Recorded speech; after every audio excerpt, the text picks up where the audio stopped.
السلام عليكم ورحمة الله تعالى وبركاته. مرحبا بكم في هذا البث المباشر، وهذا الجزء الثالث طبعا من الشرح باللغة العربية لكتاب لا سوسيولوجي دو دوركايم، سوسيولوجيا إيميل دوركايم. الكتاب باللغة الفرنسية لفيليب ستينر أو شتينر. إذن في الحلقتين السابقتين كنت طبعا قرأت المقدمة، قرأت يعني تقديم، وفي هذه الحلقة سوف أقرأ فصلا من الكتاب بعنوان La formation et l'évolution d'une problématique، تكون وتطور يعني إشكالية. إذن سوف نواصل قراءة هذا الكتاب لا سوسيولوجي دو إيميل دوركايم، سوسيولوجيا إيميل دوركايم. بالنسبة للحلقتين السابقتين فهما متوفرتين على اليوتيوب بعنوان سوسيولوجيا إيميل دوركايم. إذن على بركة الله سأواصل القراءة والشرح باللغة العربية.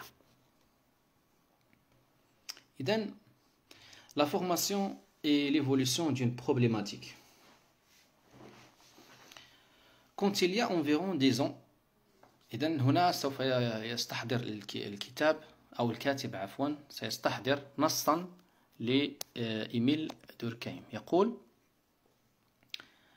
Quand il y a environ 10 ans, nous avons décidé de nous consacrer à l'étude des phénomènes sociaux. إذن يقول إيميل دوركايم: منذ 10 سنوات قررنا أن نهتم ونكرس وقتنا لدراسة الظواهر الاجتماعية. Le nombre de ceux qui s'intéressaient à ces questions était si restreint en France que malgré la grande bienveillance avec laquelle furent accueillies nos premières tentatives. يقول إيميل دوركايم بأن عدد الذين كانوا يهتمون بالسوسيولوجيا في ذلك الوقت في فرنسا كان محدودا رغم الترحيب الذي حظيت به أعماله أو محاولاته الأولى في السوسيولوجيا. Il a dit, يقول: Nous n'avons trouvé nulle part les conseils et les aides dont nous avions besoin pour éviter de longs tâtonnements et pour rendre plus facile nos recherches. إذن يقول إيميل دوركايم أنه في ذلك الوقت عندما بدأ يهتم بالسوسيولوجيا لم يكن هناك العديد من المهتمين، وبالتالي فلم يجد من ينصحه ويساعده لتجنب طبعا تعثرات والمسار الذي يكون في البداية عبارة عن تلمسات وبحث إلى آخره واكتشاف. Dans le milieu universitaire en particulier, la sociologie était l'objet d'un véritable discrédit. إذن في الوسط الجامعي يقول دوركايم فالسوسيولوجيا كانت يعني عرضة للانتقاد، وطبعا لم يكن لديها يعني قبول بشكل كبير. إذن هذا كان كلام إيميل دوركايم. الكاتب الآن يقول: Ce constat n'est pas de pure forme et il est nécessaire d'en expliciter la signification pour situer plus précisément le cadre dans lequel s'inscrivent les premiers travaux de Durkheim. إذن الكاتب فهو يقول بأن هذا طبعا هذه رؤية إيميل دوركايم، لكن الأكيد أن يجب وضع كلام إيميل دوركايم في سياقه الصحيح. لا سوسيولوجي، إذن الكاتب سوف يعطي خلاصة أو نبذة عن السوسيولوجيا في فرنسا في نهاية القرن التاسع عشر. إذن السوسيولوجيا في فرنسا في نهاية القرن التاسع عشر. Les sciences sociales spécialisées، فالعلوم الاجتماعية المتخصصة كالاقتصاد السياسي، السوسيولوجيا، القانون، العلوم السياسية إلى آخره، التي نعرفها اليوم في نهاية القرن العشرين، لم تكن موجودة آنذاك يعني في نهاية القرن التسعطاش بنفس الصورة الموجودة حاليا. En effet, ces différents savoirs n'ont pas encore acquis une véritable autonomie scientifique. إذن هذه المعارف في العلوم الإنسانية الاجتماعية لم تكن في ذلك الوقت في نهاية القرن التاسع عشر لم تكن قد أخذت يعني وضع مستقل، لم يكن لديها استقلالية علمية ومؤسساتية في تلك الفترة. L'économie politique elle-même، يعني حتى الاقتصاد السياسي نفسه والذي اعتبر الذي كان أكثر تطورا في تلك الفترة لم يكن لديه حدود واضحة في ذلك الوقت، يعني لم يكن لديه حدود واضحة.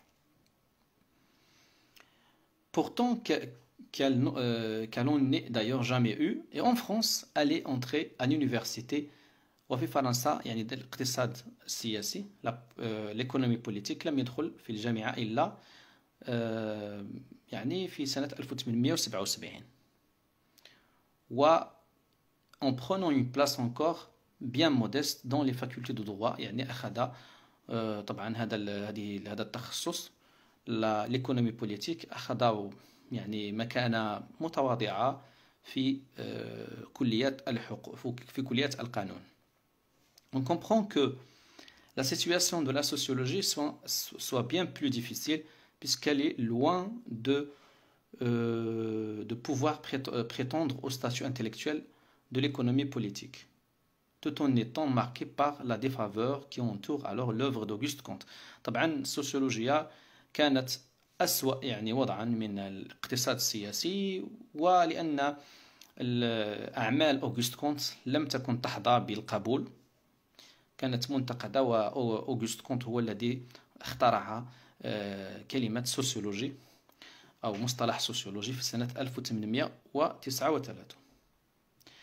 وهذا بطبيعة الحال رفض أعمال أوغست كونت والسوسيولوجية كان بناء على أنه كانت لديه مواقف سياسية لصالح ما يسمى بلا سوسيوكراسي، حكم يعني الاجتماعي، في كتابه لو سيستم دو بوليتيك بوزيتيف، منظومة يعني السياسة الوضعانية positive. Les choses changent rapidement dans la dernière décennie du siècle et le table que trace Durkheim n'est qu'imparfaitement exact car marqué par la situation de compétition due aux façons diverses de concevoir la science sociale. إذن يقول الكاتب فيليب ستينر بأن الأمور تغيرت بسرعة في القرن الأخير أو في العقد الأخير من القرن 19، وحتى يعني الطابلو أو الأعمال التي يعني أو التي طبعا تحدث عنها دوركهيم فهي ليست دقيقة، لأنه طبعا دوركهيم كان في منافسة مع تصورات أخرى مختلفة عنه بخصوص العلوم الاجتماعية، طبعا خاصة السوسيولوجيا. في الحقيقة فالسوسيولوجيا في تلك الفترة، في ذلك يعني العقد الأخير من القرن 19 كانت تعرف ازدهارا وصعودا. إيميل دوركهيم هو قال بأن السوسيولوجيا لم تكن تعرف يعني اهتمام كبير، ولكن في حقيقة الأمر السوسيولوجيا كانت تعرف ازدهارا وصعودا في ذلك الوقت. Donc en effet, la sociologie connaît un élan qui fait même redouter à Durkheim la mode qui entoure son domaine d'études favori, ainsi qu'il le déclare dans la préface à la première édition du Suicide. Cet élan se marque d'abord par la création، وهذا الصعود يعني أو الاهتمام بالسوسيولوجيا في تلك الفترة أواخر القرن 19 طبعا كان مطبوعا إنشاء مجموعة من المجلات والتي كانت تصرح بأنها يعني سوسيولوجية. مثلا لا ريفي انترناسيونال دو سوسيولوجي، المجلة الدولية للسوسيولوجيا سنة 1895، كذلك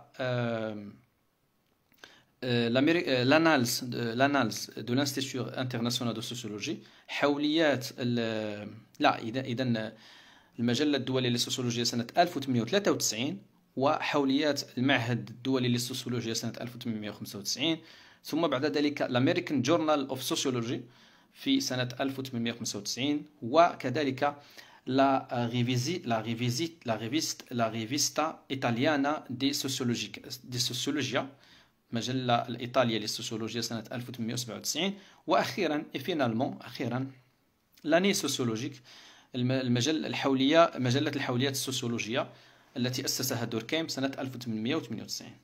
Cet élan se marque ensuite par une pluralité d'approches différentes de celles adoptées par Durkheim. إذن فهذا الصعود والازدهار للسوسيولوجيا طبعا كان يتميز بكون أنه فيه نوع من تعدد المقاربات واختلافها عن المقاربة التي اعتمدها إيميل دوركهيم.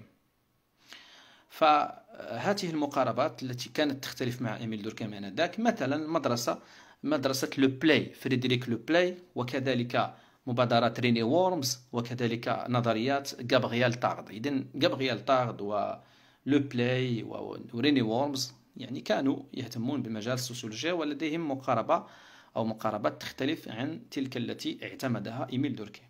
Donc, lorsque Durkheim rend dans le petit monde des sociologues, il ne peut pas ne pas connaître l'activité qui se maintient ou qui se renouvelle en la matière. إذن حسب موتشيلي يقول بأن عندما أخذ إيميل دوركهيم عندما أخذ دورا في عالم السوسيولوجيا، يعني لا يمكن له أن يتجاهل النشاط الذي كان آنذاك سائدا.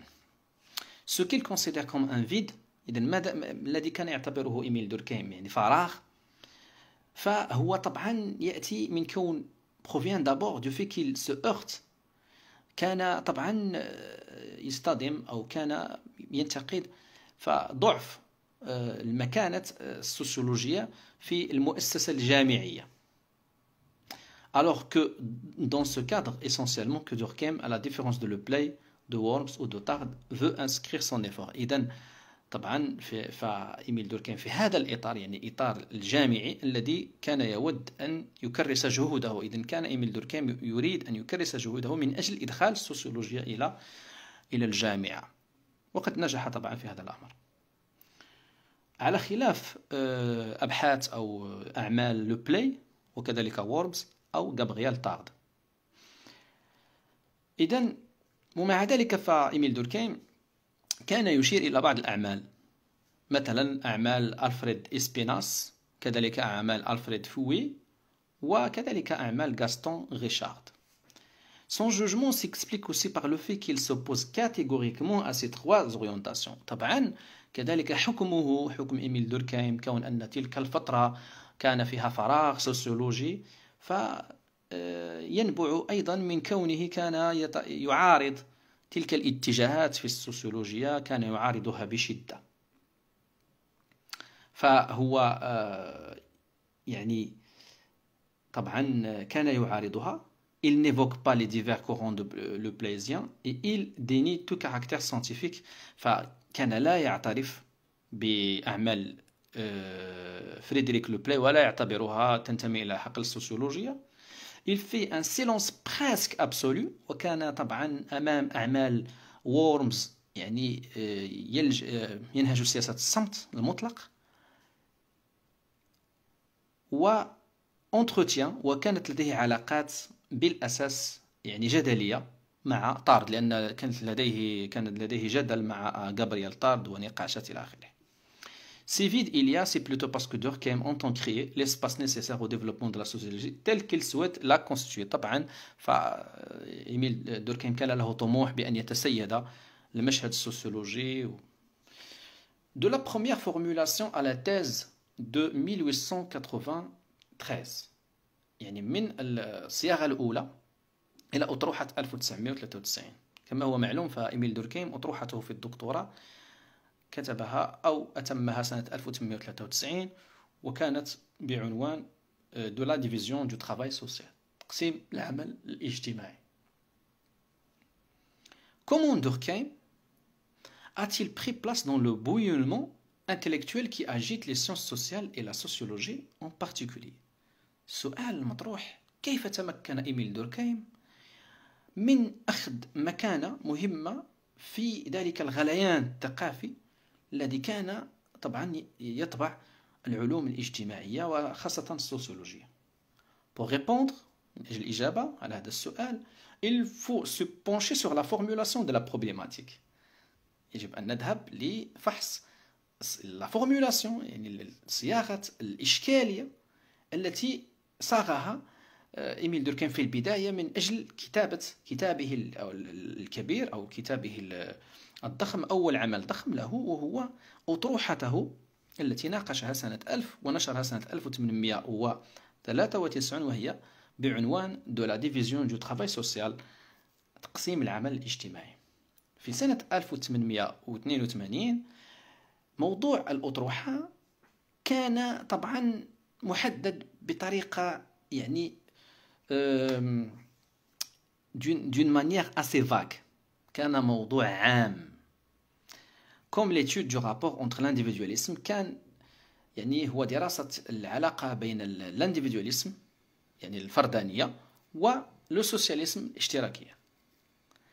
Les termes employés marquent l'imprécision. فالمصطلحات التي كان يستعملها إيميل دوركهيم في صياغة الإشكالية الدكتوراه كانت غير دقيقة، تؤكد على أن كانت الفكرة في البداية غير دقيقة. l'imprécision de la pensée، فكره لم يكن دقيقا. il renvoie à une approche philosophique. كانت الإشكالية تحيل إلى مقاربة فلسفية عامة، أو كان في إطار العموميات. cherchant à confronter ce qui considérait à ce moment-là comme deux modes. وكان هنا يحاول أن يضع كان يحاول أن طبعا أن يتحدث أو يضع في مواجهة يضع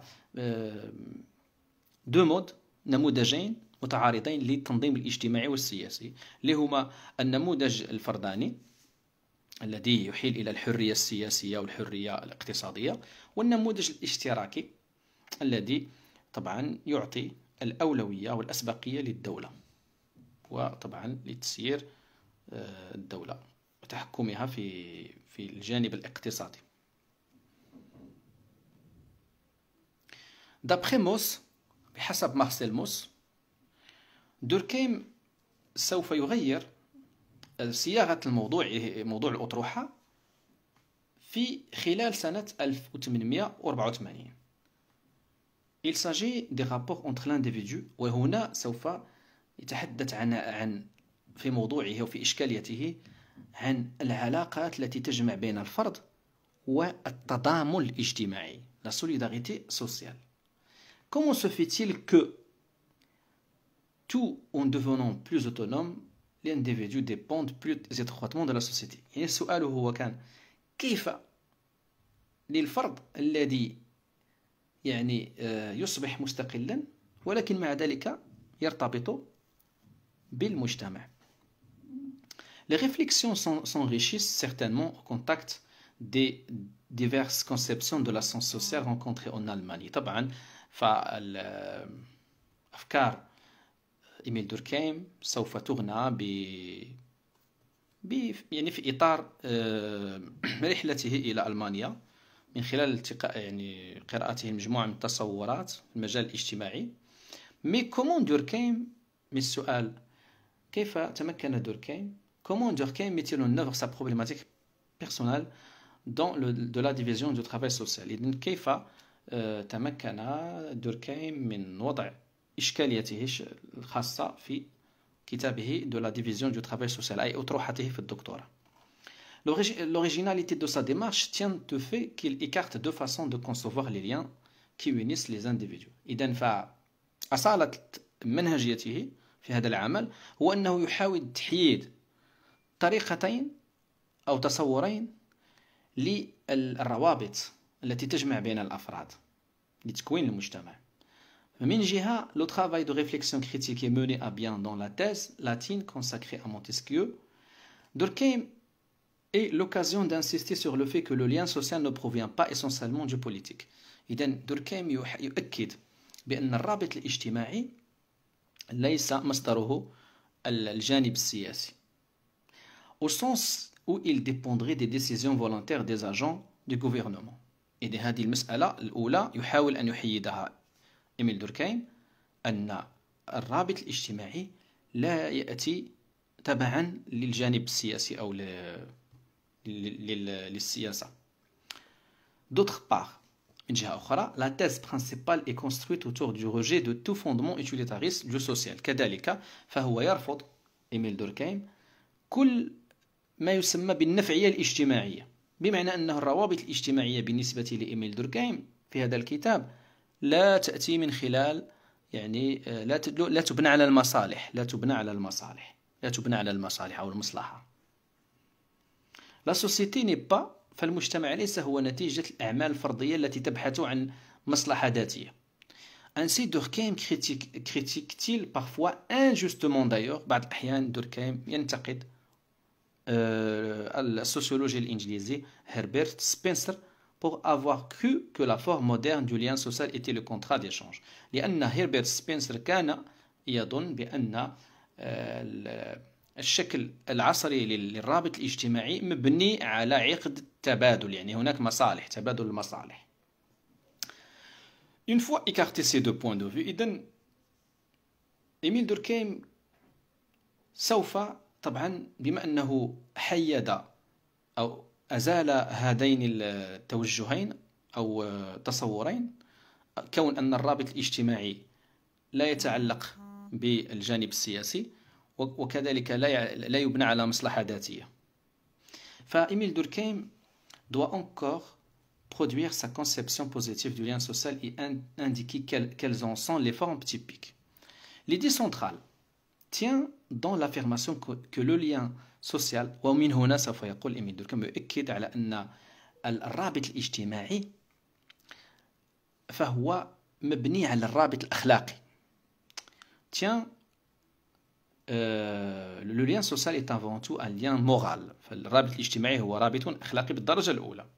La morale, entendue ici dans un sens large, désigne la morale الأخلاق هنا المقصود بها بمعناها العام القواعد التي تؤسس لعلاقات الناس ليشكلوا المجتمع. À ce titre, les règles morales énoncent les conditions fondamentales de la solidarité sociale. فالقواعد الأخلاقية هي التي تؤسس الشروط الأساسية للتضامن الاجتماعي. Ces conditions font de l'ensemble social un tout cohérent où l'absence de trop nombreux heurts entre les individus rend possible la coopération dont la société a besoin pour que les différents individus puissent agir de concert. Cet énoncé général étant fourni, l'essentiel de la tâche demeure à accomplir. En effet, l'objectif est de montrer que la division du travail a un caractère moral. إذا الهدف إيميل دوركهايم من الدراسة هو بيان أن تقسيم العمل له طابع أخلاقي. car elle demande aux individus de se plier لأنه يعني تقسيم العمل يطلب من الأفراد الخضوع إلى مجموعة من المتطلبات pour prendre leur place، متطلبات وقواعد لكي يأخذوا مكانتهم في الحياة الاجتماعية المعاصرة. Le problème posé par la division du travail, selon le point de vue sociologique adopté par Durkheim, est celui de savoir s'il faut se spécialiser. فالإشكال الذي طرحه بعد ذلك إيميل دوركهايم بخصوص تقسيم العمل الاجتماعي وهو يعني هل ينبغي التخصص وتمكن من مجال معين محدد، أو أنه كل شخص سوف يعني يقوم بنفس العمل ويشبه الآخرين في العمل. يعني بمعنى هنا بعد ذلك سيتحدث عن التضامن الاجتماعي والتضامن الميكانيكي. C'est ainsi que la division du travail aborde le caractère économique. إذن c'est ainsi que la division du travail déborde. إذن تقسيم العمل الاجتماعي هنا سيتجاوز الطابع الاقتصادي qui le plus souvent est le seul à être lui être reconnu et acquiert un caractère moral. إذن هنا سوف يتحدث عن العمل الاجتماعي كونه له طابع أخلاقي وليس له طابع اقتصادي. En définissant les conditions au travers lesquelles les hommes participent à la vie sociale et forgent en conséquence leur personnalité. Pour donner toute sa portée à une telle approche, Durkheim va construire deux modèles suivant lesquels s'organisent les relations entre l'individu et la société. إذن لكي يدعم أطروحته ومقاربته، دوركهايم هنا سوف يبني نموذجين طبعا نموذجين من خلالهما تنظم العلاقات الاجتماعية بين الفرد والمجتمع. النموذج الأول فهو exempt de toute division du travail à l'intérieur du groupe, donne lieu à des relations qualifiées de solidarité mécanique. فالنموذج الأول هو يعفي أو ينفي كل تقسيم للعمل، ليس فيه تقسيم للعمل. وهنا التضامن يكون تضامن اجتماعي، تضامن عفوا، يكون التضامن ميكانيكي آلي، تضامن آلي. بمعنى التضامن الآلي ليس هناك تقسيم للعمل الاجتماعي، الأفراد يقومون بنفس العمل. إذا التضامن الاجتماعي هنا تضامن ميكانيكي آلي. بينما النموذج الثاني فهو فيه تقسيم العمل والتخصص، وبالتالي العلاقة هنا تتم عبر ما يسمى بالتضامن العضوي أورغانيك. طبعا التضامن العضوي هو هذا المصطلح، التضامن العضوي جاء نتيجة الحديث عن الأعضاء الجسم مثلا تتكامل فيما بينها، كل عضو يقوم بدور معين. إذا التضامن العضوي في المجتمع أن كل فرد يقوم بدور محدد، وبالتالي هناك في المجتمع علاقات أن التخصص، كل شخص يقوم بمهنة، مثلا مثال نجار، حداد، أستاذ إلى آخره. تقسيم العمل الاجتماعي، كل شخص يقوم بعمل معين، وبالتالي نقول التضامن العضوي. أما التضامن الآلي أو الميكانيكي فالأفراد يقومون بنفس العمل، وبالتالي يكون تضامنهم آلي. Les formes de la solidarité sociale. إذن أشكال التضامن الاجتماعي، إذن التضامن الآلي أو الميكانيكي والتضامن العضوي. La solidarité sociale par elle-même ne peut être observée directement, il faut donc procéder d'une manière médiate en choisissant un indicateur. لكن مع ذلك فالتضامن الاجتماعي لا يمكن بالنسبة لدوركهيم ملاحظته مباشرة، وبالتالي يجب يعني البحث عن طريقة معينة لكي نستطيع دراسة هذا التضامن. هنا إيميل دوركهيم سوف يخترع مؤشر يسمح له طبعا تحديد نوع التضامن، وهذا المؤشر وهو القانون. إذن اختلاف القانون سيؤدي إلى أننا نحدد هل هذا المجتمع له تضامن آلي أو تضامن عضوي. Ce dernier reproduit les formes principales de la solidarité sociale en codifiant par écrit les règles impératives de la vie sociale. Et postule l'auteur, il varie toujours comme les relations sociales qu'il règle. إذن فالقانون يتغير كما تتغير العلاقات الاجتماعية. En classant les différentes formes prises par le droit, on peut donc faire apparaître les formes du lien social qui échappent à l'observation directe. يعني الأشكال التي لا يمكن ملاحظتها من الروابط الاجتماعية والعلاقات الاجتماعية يمكننا فهمها انطلاقا من نوع القانون. Durkheim, non sans audace, construit sociologiquement une classification. فهنا سوف يقوم دوركهيم بتصنيف القانون إلى نوعين. هناك قانون سيسميه القانون ريبريسيف القانون القمعي، وطبعا هذا القانون القمعي يتناسب مع المجتمعات ذات التضامن الآلي الميكانيكي، يعني أي عضو يخترق قاعدة معينة يعاقب لأنه اخترق قاعدة معينة. وفي المقابل هناك قانون إصلاحي.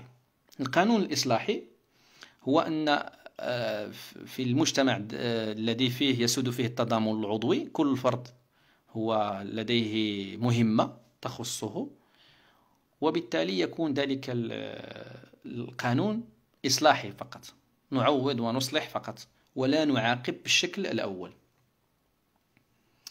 Si l'on considère les sanctions que le droit codifie, il faut distinguer entre le droit. هنا نميز بين القانون كما أشرنا القمعي والقانون الإصلاحي. من هنا يعني القانون القمعي الذي نعاقب من خلاله، فطبعا هنا قد نتحدث عن القانون الجنائي، والقانون الإصلاحي هنا نتحدث مثلا عن قوانين أخرى كالقانون المدني والتجاري إلى آخره. من هنا جاءت هذه التفريقات أو هذه التصنيفات بين أنواع القانون.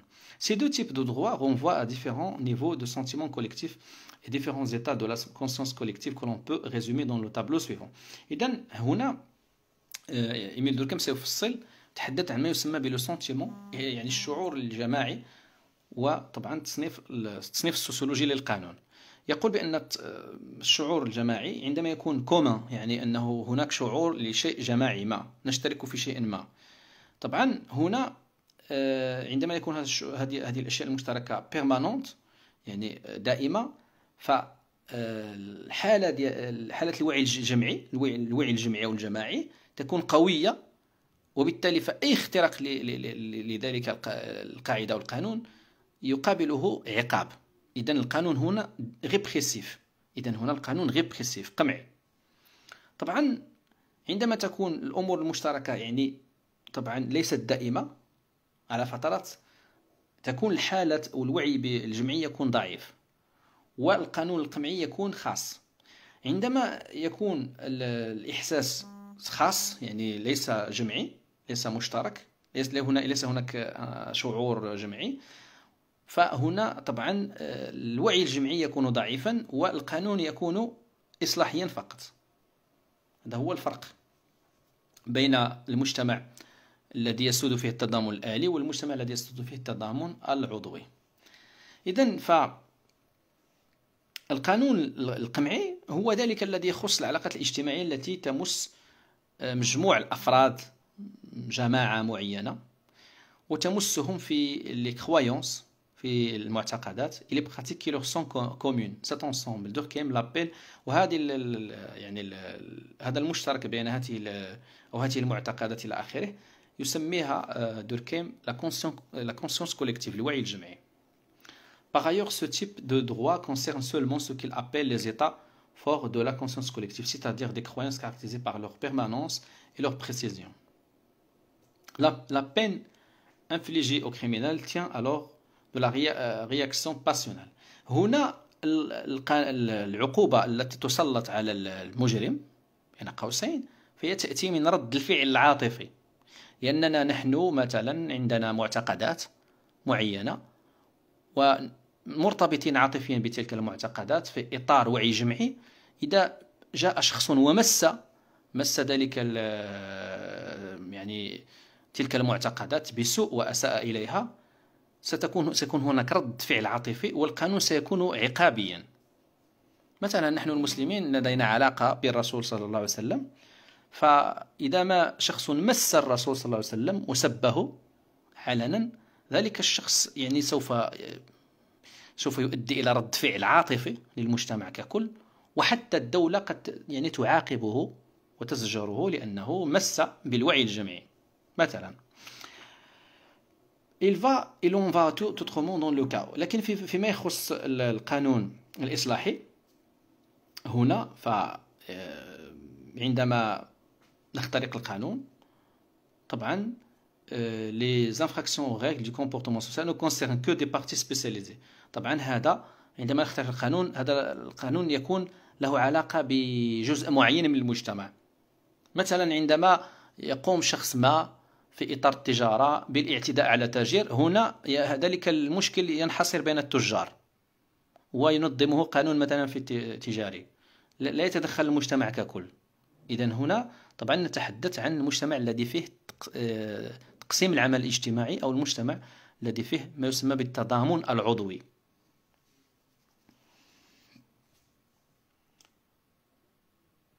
إذن طبعا هنا دوركهيم كخلاصة للتضامن الآلي والتضامن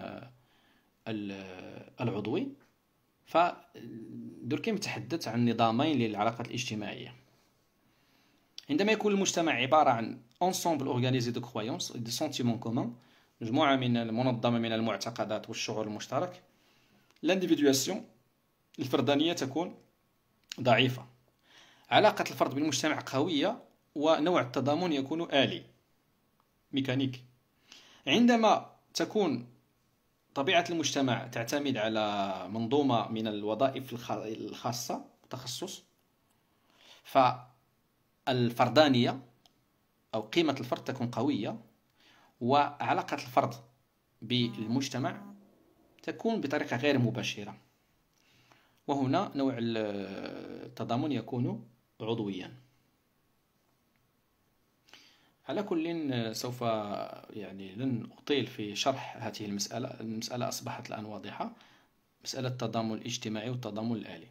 نمر الآن إلى جزء آخر وهو عنوان فرعي هنا في هذا الكتاب: La révélation de l'année 1895 et la place de la religion dans l'analyse sociologique. La révélation هي نوع من اكتشاف أو بعثة إلى آخره. ريفيلاسيون يعني باللغة العربية بعثة، اكتشاف. الرسول صلى الله عليه وسلم بعث، إذن ريفيلاسيون. هنا طبعا إيميل دوركيم تحدث عن نوع من الانبعاث أو الابتعاث أو نسميه نوع من البعثة إن صح التعبير حصلت له. فإيميل دوركيم في سنة 1995 طبعا، وذلك في علاقة بمكانة الدين في التحليل السوسيولوجي. Le thème majeur du rapport entre l'individu et la société placé au point de départ de l'ouvrage de 1893 demeure présent dans la suite de réflexions du sociologue français et au-delà il constitue toujours un thème central de la sociologie. Cette continuité offre toujours un axe de lecture possible et pertinent de l'ensemble de l'œuvre.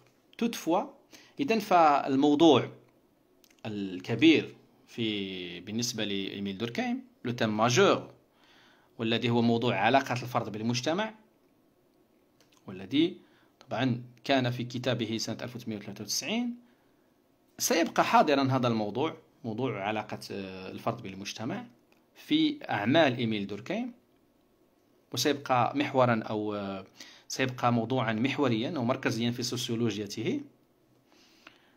Cette continuité offre toujours un axe de lecture possible et pertinent de l'ensemble de l'œuvre. Toutefois, une modification، ولكن مع ذلك حدث يعني نوع من التعديل مهم.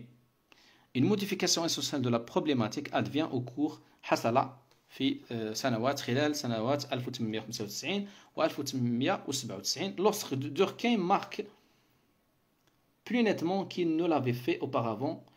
طبعا إيميل دوركهيم سيبدأ في إعطاء أهمية كبيرة للدين، يعني بين سنة 1895 و 1897 سيبدأ في إعطاء أهمية كبيرة للدين والظواهر الدينية في السوسيولوجيا.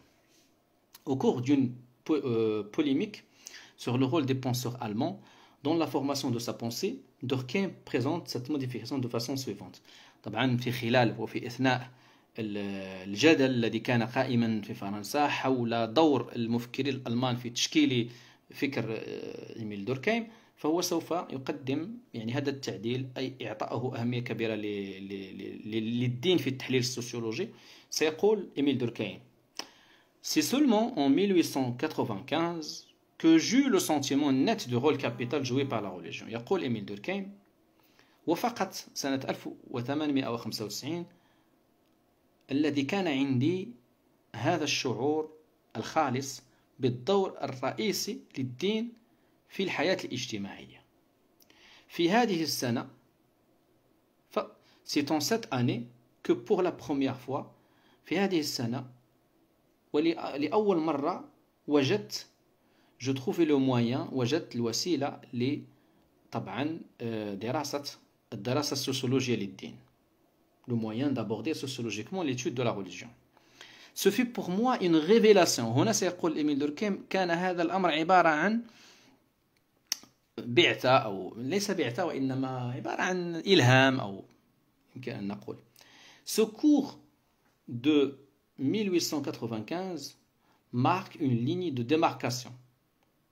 طبعا هنا تحدث أن إيميل دوركهيم عن كأنه يعني حدث تغير وتعديل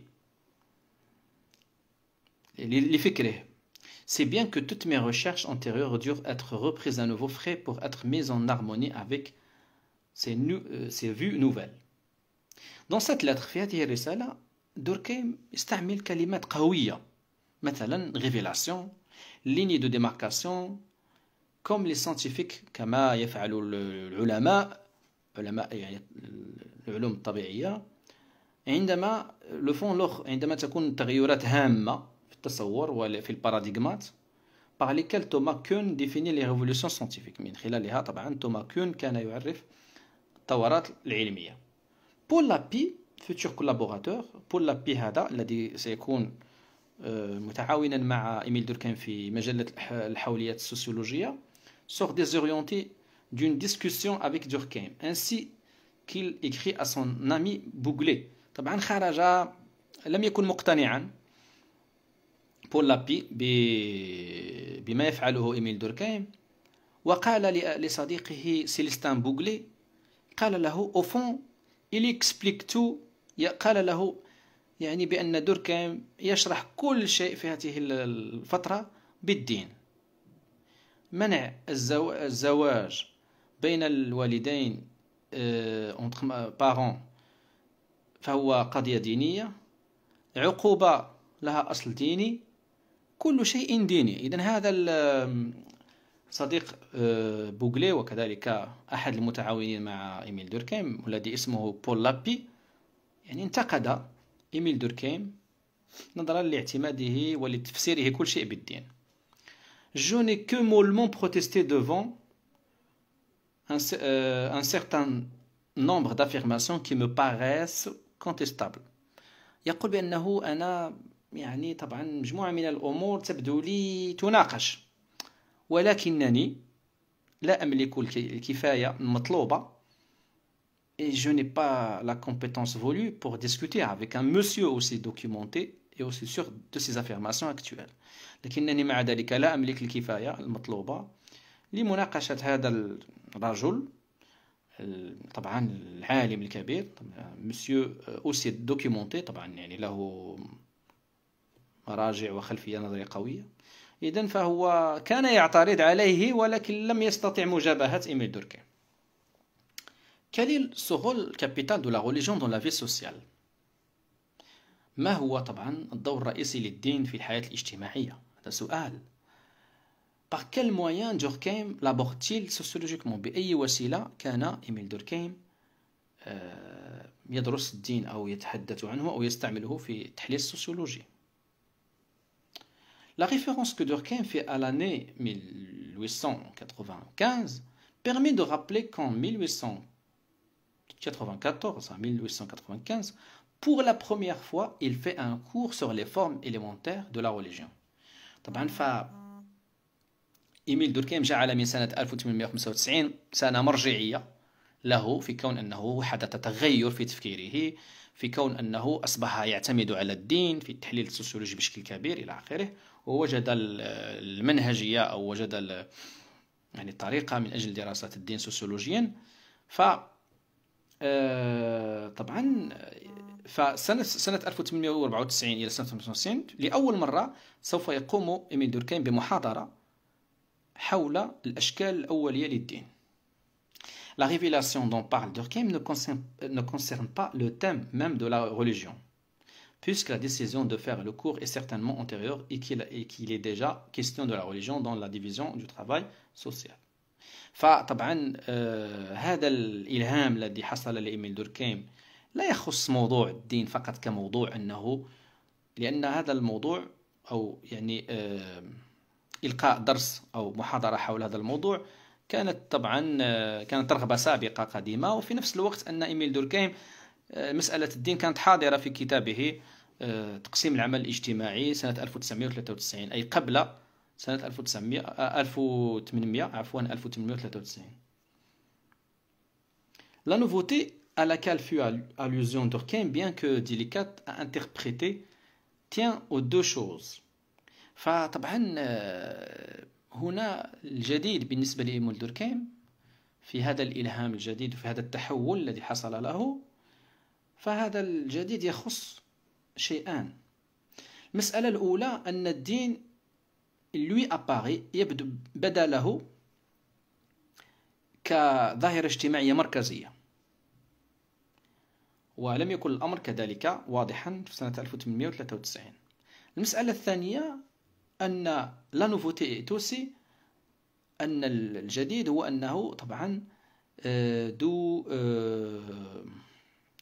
وضع أو له علاقة بالجانب المنهجي، puisqu'il déclare avoir trouvé لو موان دو تريتي سوسيولوجيكمون، لأنه طبعا صرح بأنه وجد الوسيلة لمعالجة الدين سوسيولوجيا، الوسيلة المنهجية طبعا، جانب منهجي، وفي نفس الوقت أنه يعتبر الدين كظاهرة طبعا اجتماعية مركزية. Le caractère central des faits religieux est un choix théorique qui revient à placer le fait religieux au cœur de l'explication. إذن هنا إيميل دوركهيم سوف يدرج الدين والفعل الديني، سيدرجه في قلب شرح الاجتماعي بالاجتماعي، لأن إيميل دوركهيم قواعده كتابه قواعد المنهج les règles de la méthode sociologique، كتابه قواعد المنهج السوسيولوجي، يتحدث أن من بين القواعد المنهج السوسيولوجي وهو تفسير الاجتماعي بالاجتماعي. إذن هنا سيفسر مثلا الأمور الظواهر الأخرى بالدين، لأن الدين ظاهرة اجتماعية qui permet de préciser le rapport entre le fait social et le fait moral. إذن طبعا لكي يؤكد على علاقة الفعل الاجتماعي بالفعل الأخلاقي. On a vu que telle était l'ambition de Durkheim au moment de fonder l'année sociologique. إذن رأينا بأن هذا كان طموح إيميل دوركهيم في طبعا عندما أسس مجلته l'année sociologique، الحوليات الاجتماعية أو الحوليات الاجتماعية.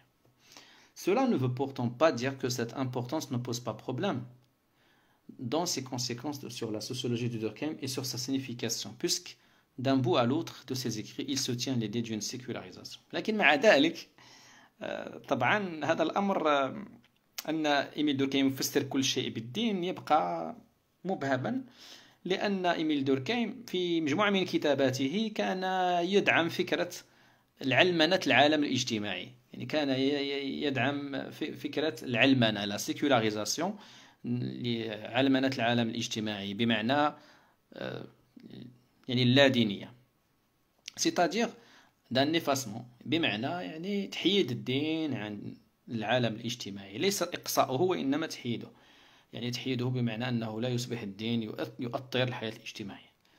كان هذا التوجه لإيميل دوركهيم. La nouveauté considérée dans son sens méthodologique est plus complexe à apprécier. Elle met en jeu deux éléments importants. Premièrement, alors qu'il avait minoré l'apport de l'histoire, de l'anthropologie dans les règles de la méthode, Durkheim va désormais فكذلك الجديد هو أنه طبعا ذو طابع منهاجي، وطبعا أمر كما يقول الكاتب فمن الصعب أو من الصعب طبعا أبريسي، يعني أبريسي معناها إعجاب، يعني من الصعب أننا نعجب بهذا الأمر، يعني لأن إيميل دوركهيم في البداية يعني كان قد قلل من شأن التاريخ والأنثروبولوجيا في كتابه قواعد المنهج، لكن بعد ذلك سوف يستعمل بشكل كثيف، سيستعمل l'effet ethnographique dans le cadre de sa sociologie، سيستعمل الإثنوغرافية في سوسيولوجيته بعد أن تحول طبعا وتغير وبدأ يهتم بالجانب بالدين.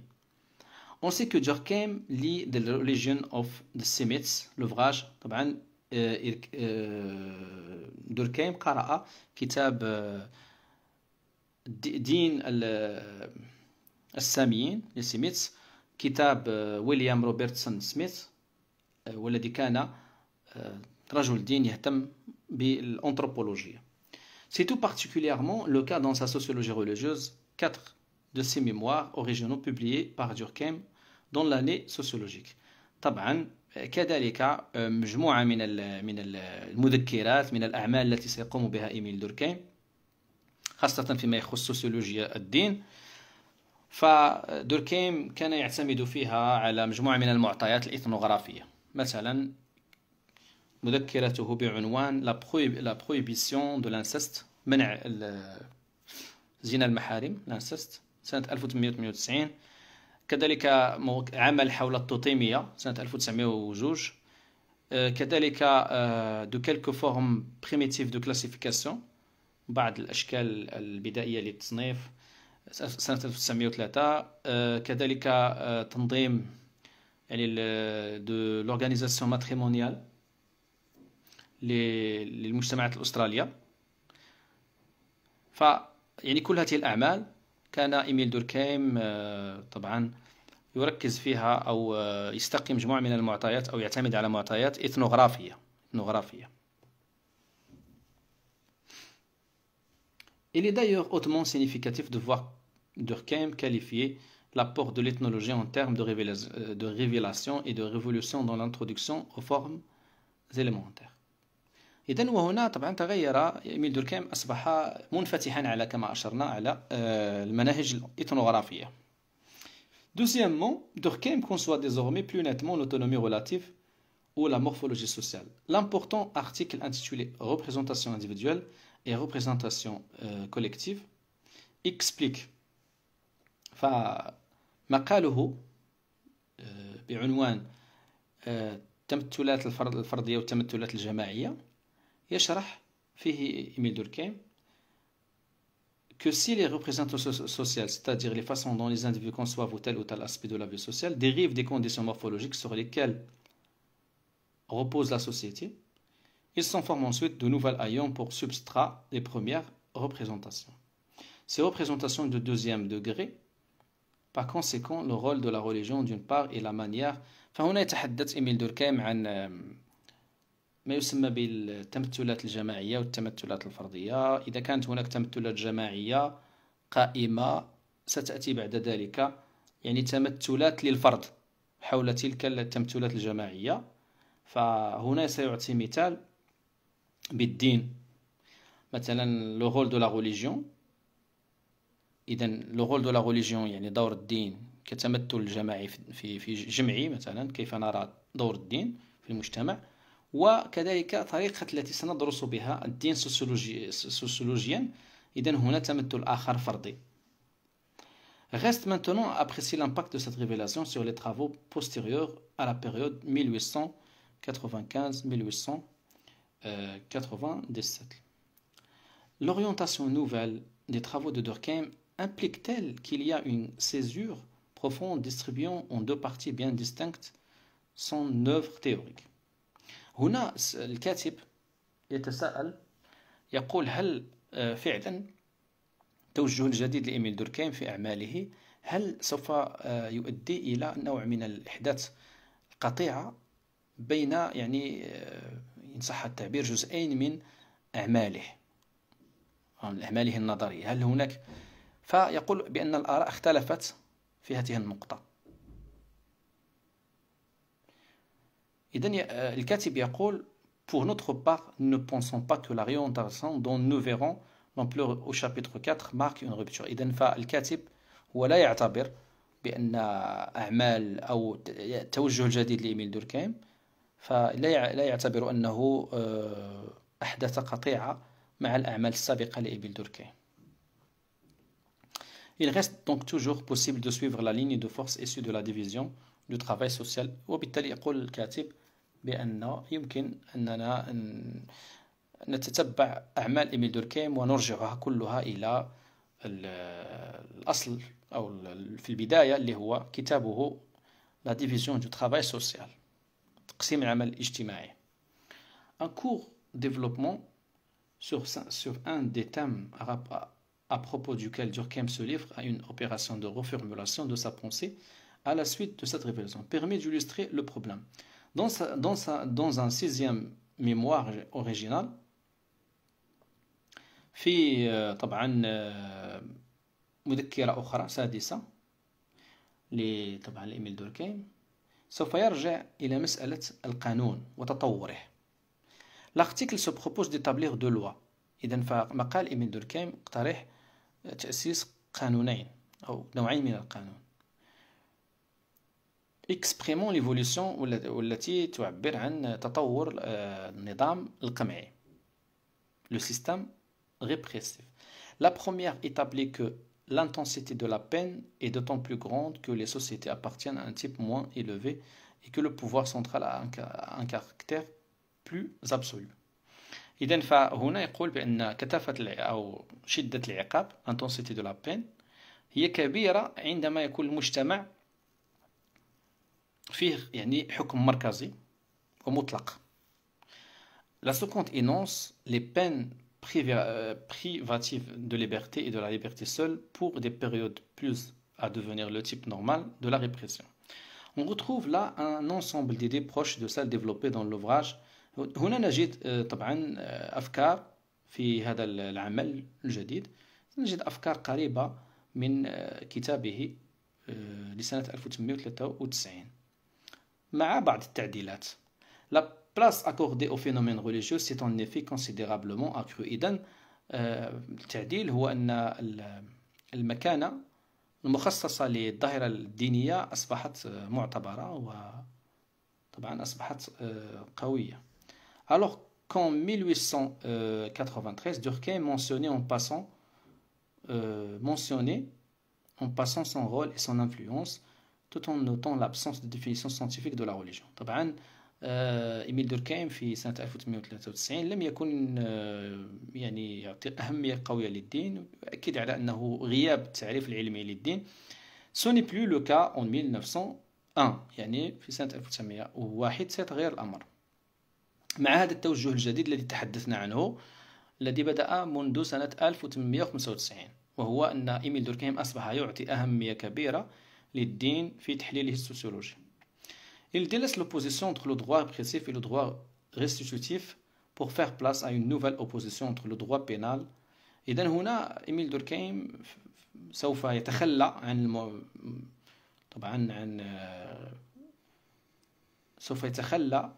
عن ذلك التعارض بين القانون القمعي والقانون الإصلاحي، ليتحدث عن معارضة القانون الجنائي le droit pénal، القانون الجنائي للمجتمعات الدنيوية inférieure، طبعا المجتمعات الأقل، والذي يعتمد على ما يسمى بلا criminalité religieuse، يعني الجرم هنا يرجع إلى ما يسمى إلى الدين. et le droit pénal des sociétés، وهناك كذلك القانون الجنائي للمجتمعات العليا، والذي ينظم حول الجريمة الإنسانية. إذن فالمجتمعات بالنسبة لإيميل دوركهايم الدنيوية لها قانون يركز على ما يسمى بالجريمة الدينية، يعني بمعنى اختراق الدين أو كذا إلى آخره، إساءة للدين. وأما المجتمعات الأخرى التي يسميها بالمجتمعات العليا فهي تركز قانونها الجنائي على الجريمة الإنسانية، يعني ما يضر الإنسان وليس ما يضر الدين. La criminalité religieuse désigne les crimes contre les choses collectives. فطبعا هنا ليس الأمر يتعلق بالدين فقط، وإنما المقصود هنا أن هذه الجريمة أو النوع من يعني الجريمة أو العقاب في هذا الأمر فهو يخص الجرائم ضد الأمور الجماعية. المقصود هنا ضد الأمور الجماعية التي تمس المجتمع أو تمس الوعي الجمعي، تمس الشعور الجمعي للمجتمع ككل، كوم l'autorité publique les mœurs، وكمثلا السلطة العامة، الأخلاق، التقاليد، الدين، كل هذه الأشياء تدخل في هذا النطاق. أما la criminalité humaine يعني الجريمة أو في إطار ما يسمى بالجريمة الإنسانية désigne la lésion de quelque intérêt humain. إذن المقصود هو عندما تقوم طبعا الإساءة أو ارتكاب جريمة في حق مصلحة إنسانية معينة لشخص مثلا ما أو مجموعة ما. هذا هو الفرق يعني بالنسبة لإيميل دوركهايم. En effet, dans la solidarité mécanique, les actes qui froissent le sentiment collectif mettent en cause les êtres transcendants et divinités auxquels ces devoirs spéciaux sont rattachés. إذن في الحقيقة فلا سوليداريتي ميكانيك أو تضامن الآلي، مجتمعات التي فيها تضامن آلي، فالأفعال أو الأعمال التي تخترق الشعور الجمعي فهي طبعا تؤدي إلى الإساءة إن صح التعبير إلى توجه أو الشعور الجمعي للمجتمع، مثلا الإساءة للدين كمثال، المعتقدات الدينية